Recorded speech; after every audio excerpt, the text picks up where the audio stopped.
Welcome back, guys and girls. Ruckus here, bringing you at long last some action in the HMS TOOOOOOOG. Yes, the mighty land whale is finally getting a run here on this channel.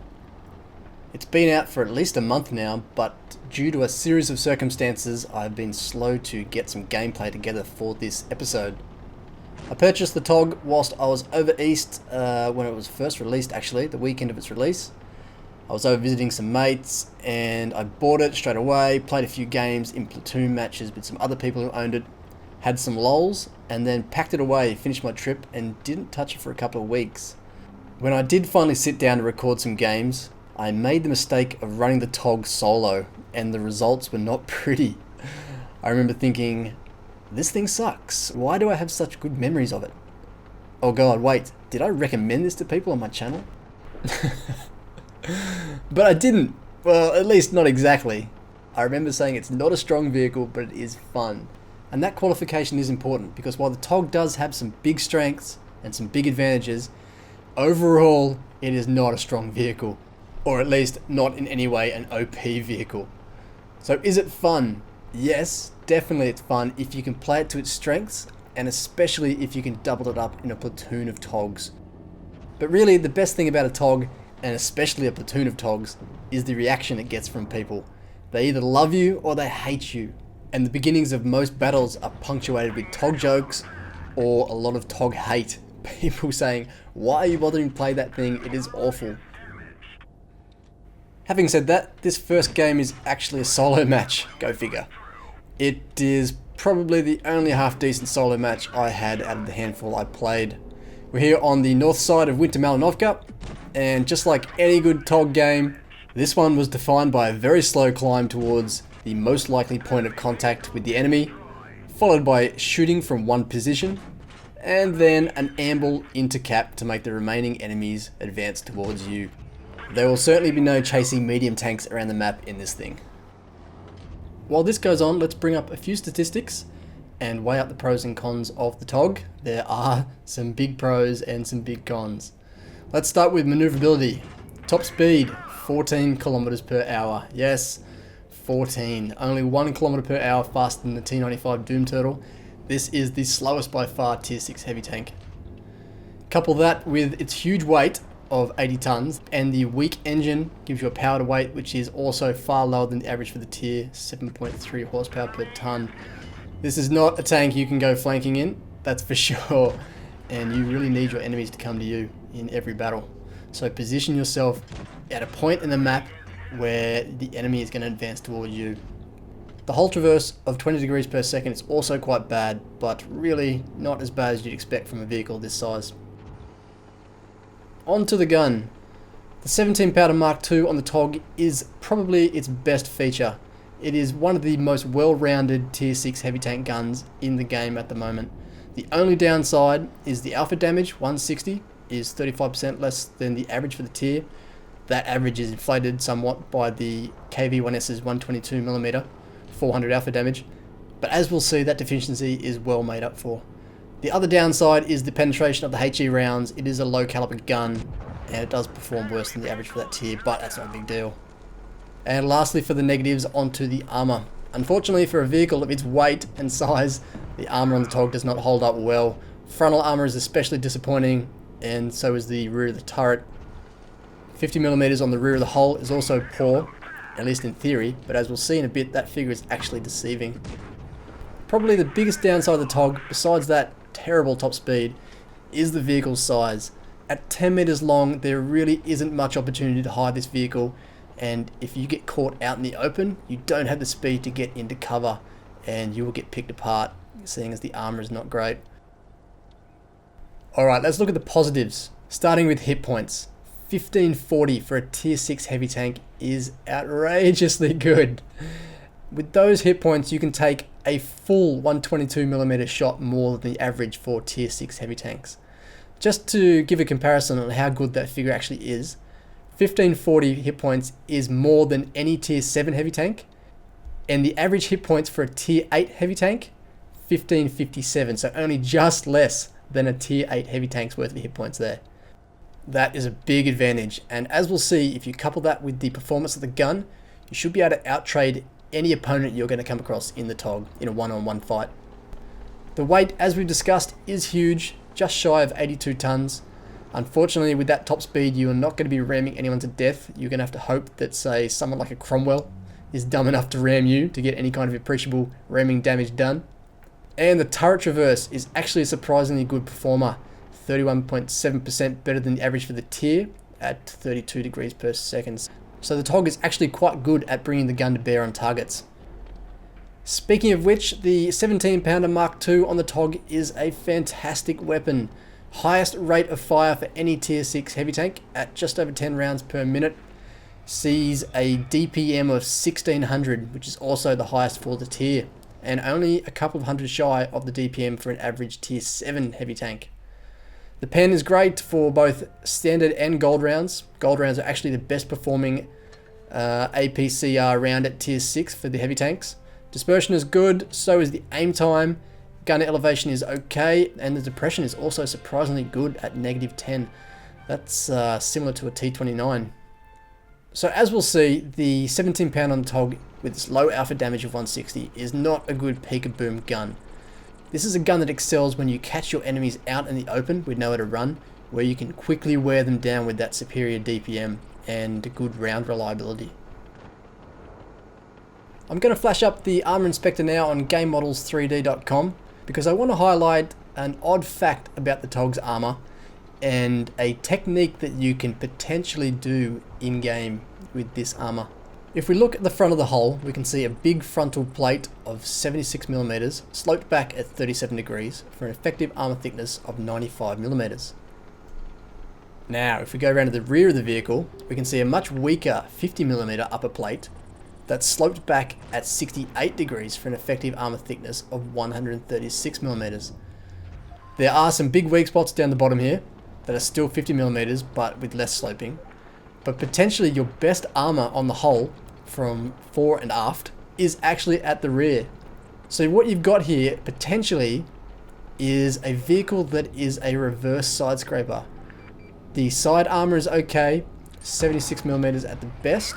And if you've got it angled like this with the weak spots here at the arse of the vehicle hidden, say behind some solid cover, you can easily swing your gun out, seeing as it's essentially in this position a rear turreted vehicle. Easily swing the gun out to get shots off, using the side armor to deflect shots, and maybe bouncing some of the better aim shots off this rear armor that's actually stronger than it looks. But does it work in practice? Well, I do recall having some success doing it on PC, where the controls are a lot easier. If you can get yourself in a tight spot and face off against 1 or 2 enemies, yes, it does work. But as we'll see here in this hilariously disastrous gameplay on Castilla, where I turn out to be facing 3 enemies instead of the 1 or 2 I thought I was going to face, it doesn't always work. I bounced the occasional shot, but I am getting swarmed. I really need my ass against that rock there to the right, but I just cannot set up and they just overrun me easily.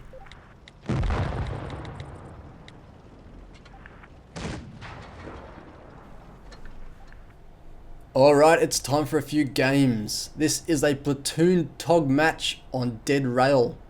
Faux Horace is my fellow TOG captain. He is in the HMS Sausage Dog.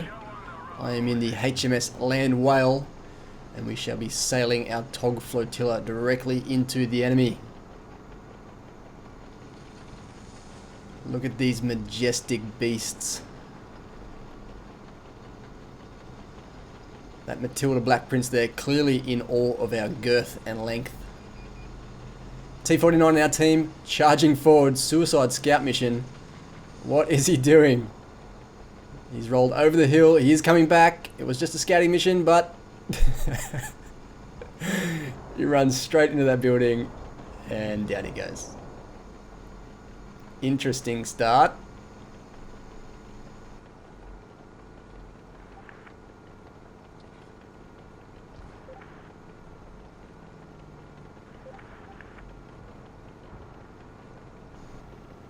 I'm going to push into these buildings in the center of the map, removing the cover there on the red side, as I usually do in a vehicle with a decent rate of fire.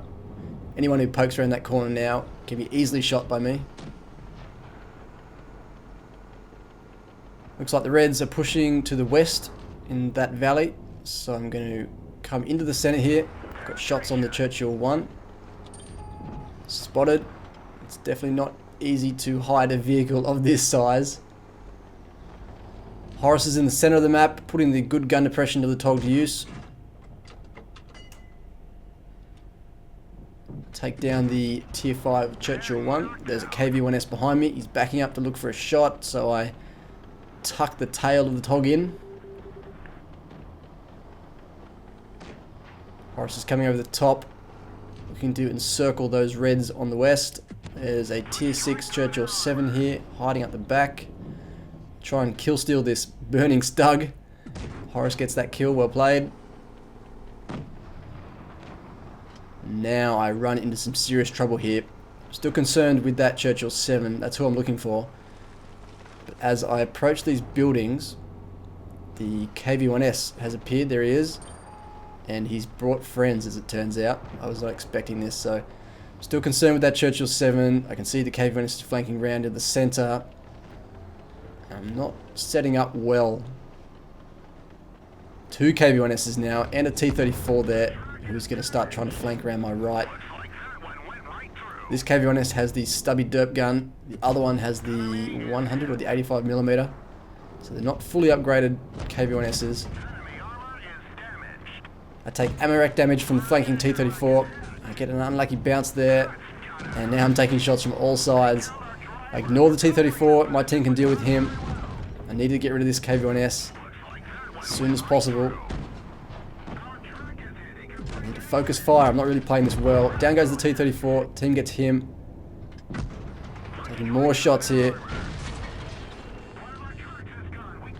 Get rid of one KV-1S. Can we whittle away this guy's health before I go down?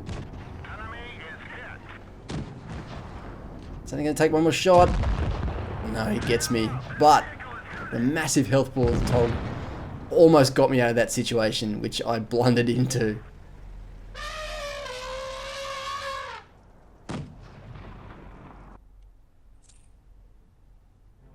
Second class badge. 2k damage for Horace. 1.6 for myself. 15 shots fired, 12 penetrations, 14 hits received. 44,000 credits, and 1.2k XP. It boggles the mind to think that this tank even existed, but it did, and it was developed at the onset of World War II, which makes it twice as crazy. In a lineup of World War II vehicles, the TOG would look so out of place. You can tell just by looking at it that its design is founded in World War I style military doctrine. At the beginning of World War II, the English were still worried that any ground war in Europe would develop into the same kind of stagnant trench warfare that defined World War I. So the TOG, with its enormous length and size in general, was designed to cross any kind of muddy, trench-crossed terrain that it would come up against. Of course, that never eventuated. World War II was defined by the German Blitzkrieg campaigns at the beginning, and the TOG, even though development continued until 1943, never made it past 2 prototype models. One of those still exists actually in the Bovington Tank Museum in England. So for the last match of this episode, myself and Horace again are on Black Goldfield, starting from the southern side, and I've advanced into what is now my favourite position for this side of the map. From here, I can be hull down and cover the Reds advance towards that northern high ground there, the caves, where that Cromwell is. You can also cover the right, where the mediums often flank into the center of the map. But you do have to be careful that you do not get flanked down to the refinery and start taking shots in the rear. It is a strong position though if you're in a top tier vehicle, and I do recommend giving it a go. To my right, there's a battle going on, Cromwell versus our Easy 8. I turn to help this guy out, and we deal with that. There's a VK3601 to my left. He's going to give me problems. This guy's gun, the 8.8cm, has about 60 more alpha damage per shot than my own 17-pounder. And whilst I said that the TOG can out DPM any opponent in a one-on-one fight, that's only if they're caught out in the open and they don't have the option to hide during their reload. That VK is playing it smart. He's pulling back to hide and reload and not giving me the ability to make up that 60 hit points deficit in my shot with my superior rate of fire. So he's going to start gaining on me in the trade. The Red Sherman still flanking around out in the open, taking a lot of shots.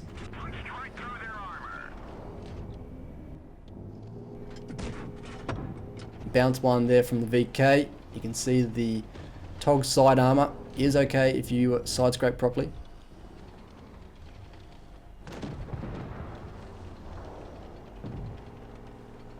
Just the VK and that Stug left now. I bounce another shot from him, but my return shot dips into the terrain. And we trade shots here. Again, he comes out the better off out of that trade. Still got 200 hit points over him.